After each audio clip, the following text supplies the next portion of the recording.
हरे कृष्णा। जगत गुरु श्रील प्रभुपाद की जय। सो हम लोग पुरुषोत्तम मास के महात्म्य पर, उसकी ग्लोरीज के ऊपर बात कर रहे हैं। ये तीसरा वीडियो इसके ऊपर हम चर्चा कर रहे हैं। तो हम बात कर रहे थे कि पुरातन काल में किन किन लोगों ने इसका लाभ उठाया, क्या चल रहा है, कैसे चल रहा है। तो एक राजा थे, राजा हड़धनवा। कई जगह पे उनका नाम दृढ़ धनवा के नाम से भी आया है। तो वाल्मीकि जी उनके पास आए, बहुत प्रतापी राजा, सुख धन धान्य से भरपूर। तो उनके पास वाल्मीकि जी आए एक बार। तो उन्होंने पूछा वाल्मीकि जी से कि मैं इतना सुखी, इतना सब कुछ कैसे चल रहा है, आखिर इसके पीछे रहस्य क्या, प्लीज़ बताइए मेरे को।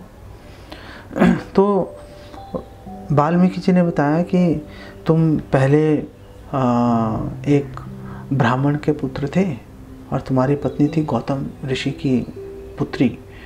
तुम्हारी वाइफ थी, पत्नी थी गौतमी, और तुम्हारे कोई संतान नहीं थी। तो तुम तो एक बार में आत्महत्या के बारे में सोच रहे थे, लेकिन तुम्हारी पत्नी ने बोला कि नहीं, आत्महत्या करना अच्छी बात नहीं होती, भूत बन जाते हैं। तो भगवान विष्णु को प्रसन्न किया। भगवान विष्णु प्रकट हो गए, 4000 साल तक तपस्या की, पुत्र प्राप्ति की इच्छा के लिए। भगवान आ गए, गरुड़ पर विराजमान थे। भगवान आ गए। भगवान ने बोला, बोलो क्या चाहते हो भाई। तो ब्राह्मण ने बोला कि जी मेरे को पुत्र नहीं है, संतान नहीं है, मुझे पुत्र प्रदान कीजिए। भगवान विष्णु ने बोला, भाई अगले 7 जन्म तक तुम्हारे भाग्य में पुत्र ने लिखा हुआ, तो तुम भूल जाओ इसको। तो वहीं पे बेहोश होकर गिर पड़ा वो ब्राह्मण। गुरु जी को दया आ गई। गुरु जी ने बोला, भगवान प्लीज़ आप दया कीजिए। भगवान विष्णु ने बोला, भैया तुम्हें दया आ रही है, तुम कर दो, तुम दे दो वरदान।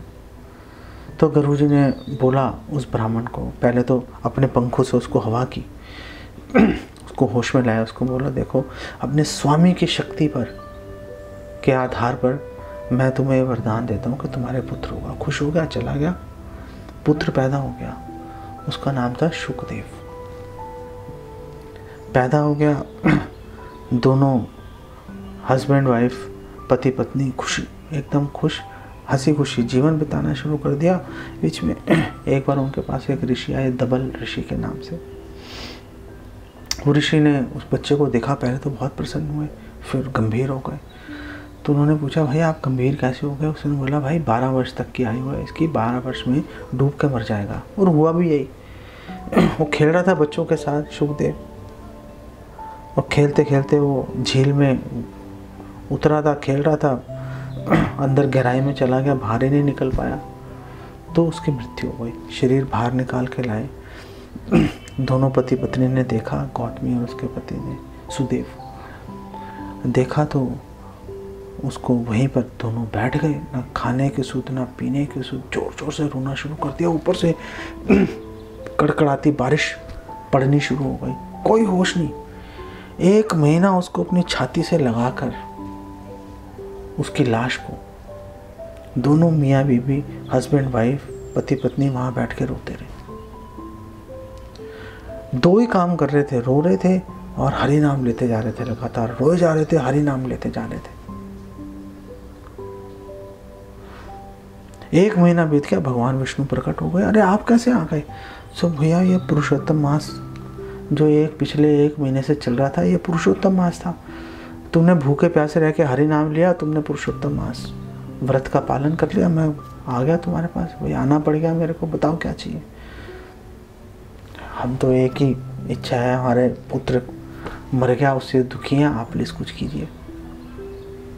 जीवित कर दिया पुत्र को, 12,000 वर्ष तक ये तुम्हारी सेवा करेगा, उसके बाद भगवत धाम आ जाना। 12,000 वर्ष तक खूब सेवा की अपने माँ बाप की। और उसके बाद में उनके हृदय में इच्छा थी सुख भोगने की। तो हड़धनवा के नाम से उनका जन्म हुआ और अभी भी सुख भोग रहे हैं। वाल्मीकि जी ये कह के चले गए, ये कथा सुनाकर।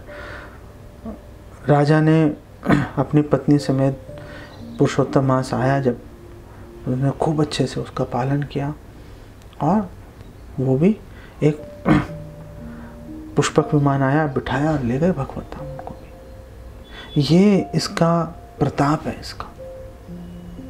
और भी लोगों का जो है इससे लाभ हुआ। बिल्कुल इससे मिलता जुलता जो है इतिहास, एक राजा थे चित्रबाहु, उनका भी ऐसा ही है इतिहास। वो भी सुख से जी रहे थे। एक अगस्त्य ऋषि आए जो समुद्र पी लिया था। अगस्त्य ऋषि से उन्होंने पूछा मैं कैसे सुख भोग रहा हूँ, आखिर ये हो क्या रहा है? तो उन्होंने बताया कि तुम पिछले जन्म में तो तुम नास्तिक थे भाई, लेकिन तुम्हारी पत्नी पूजा पाठ करने वाली थी, तो इतने बदमाश थे तुम कि समाज के लोगों ने तुम्हें बाहर निकाल दिया नगर से। जंगल में रहते थे तुम पति पत्नी। एक बार एक ऋषि वहाँ से निकल रहे थे, बेहोश होकर गिर पड़े गर्मी से। ये वहाँ से गुजर रहा था, इसको दया आ गई, उठा के घर ले आया, पानी वानी पिलाया, छींटे मारे, होश आ गई। तो उसने बोला देखो तुमने मेरी हेल्प की है, मैं तुम्हें एक बात बता रहा हूँ जिससे तुम्हारे सारे जो संकट है ख़त्म हो जाएंगे। क्या करना है कि तुम पुरुषोत्तम मास आ रहा है, अब शुरू होने वाला है, तुम भगवान को दीपदान करो, दिया दिखाओ भगवान को। उसने ये बात उनकी मान ली, भगवान को दीपदान किया उन्होंने, पूरा हो गया पुरुषोत्तम मास। स्वर्गलोक पहले गए, पहले स्वर्गलोकों में भोगा उन्होंने। अब राजा चित्रबाहु और उसकी पत्नी के रूप में अबाध सुख भोग रहे हैं। और फिर जब ये शरीर छोड़ा सीधा भगवत धाम चले गए। मतलब भौतिक सुख भी भोग लिया, भगवान के धाम भी चले गए, इससे ज़्यादा और पता नहीं क्या होने वाला है। एक आपको और एक बंदर था, बंदर भी चला गया भगवत धाम। कैसे चला गया कि ये एक बंदर था, वो पिछले जन्म में बड़ा लालची व्यक्ति था, उसका नाम ही लालच के कारण कदरिया रखा हुआ था। लोगों ने निकाल दिया उसको भी, समाज के लोगों ने, भाग यहाँ से, यहाँ पे रहने की जरूरत नहीं है, भाग गया। एक आदमी ने दया करके उसको अपने बगीचे में रख लिया कि चल भाई तू रहता रहा और देखभाल करता रहा। तो जो बगीचे का मालिक था जिसने उसको शरण दी, उसने कहा भाई मैं जरा तीर्थ यात्रा वगैरह के लिए जा रहा हूँ, तो जरा बगीचे का ध्यान रखिए। वो यूं गया, पीछे से जितने अच्छे अच्छे फल थे सब उसने तोड़ के खा लिए। लालची था, ग्रीडी था। वो वापस आया, उसने देखा पूरा बाग उजड़ा हुआ है। उसने कहा भाई ये क्या हुआ? उसने कहा ये बंदर आ गए, उजाड़ दिया उन्होंने, मैंने बड़ा कोशिश की रोकने की, कुछ नहीं कर पाया। चुप कर गया वो बेचारा, क्योंकि इसने धोखा किया था। मरा तो बंदर बन गया ये। अब बंदर बन गया, इसको पित्त का रोग था, इसको शरीर में पित्त इसके ज़्यादा बनती थी, खा नहीं पाता था, खून निकलता रहता था। एक बार इसने कहीं पे पुरुषोत्तम मास की जो है आरती हो रही थी, कथा हो रही थी, वो इसने देख ली थी। उसके प्रताप से वो ऐसे स्थान पर जन्म हुआ जहाँ पर ऋषि मुनि वगैरह रहते थे, पवित्र स्थान था। पुरुषोत्तम मास आया, उससे ठीक पहले इसकी तबीयत बहुत ख़राब हो गई, इतनी ख़राब हो गई कुछ खा नहीं पा रहा था, पूरा महीना भूखा रहा। नीचे पावन नदी बहती थी, वृक्ष की डाल पे बैठा हुआ था, एक दिन नीचे गिरा, पानी के अंदर गोता लगाया इसने, बाहर निकला, बड़े कांपता कूपता, 3-4-5 दिन में मर गया ये। पुष्पक विमान आया, बिठाया भगवत धाम, क्योंकि भूखा रहा ये, कोई पुरुषोत्तम मां से लेना देना नहीं इसका, बंदर। लेकिन अनजाने में भी इसने वो रख लिया, तो बस काम हो गया, भगवत धाम पहुंच गया। एक बहुत महत्वपूर्ण घटना और घटी थी पुरुषोत्तम मास में, वैसे तो आप सबको पता होगा, फिर भी बता देता हूँ। हिरण्यकशिपु का वध भी पुरुषोत्तम मास में हुआ था। भगवान नरसिंह देव ने, क्योंकि उसने कहा था किसी भी महीने में मेरा वध नहीं हो, तो जब ये पुरुषोत्तम मास आया जो कि 12 महीनों से अलग है, तो भगवान ने हिरण्यकशिपु का वध इसी मास में किया था।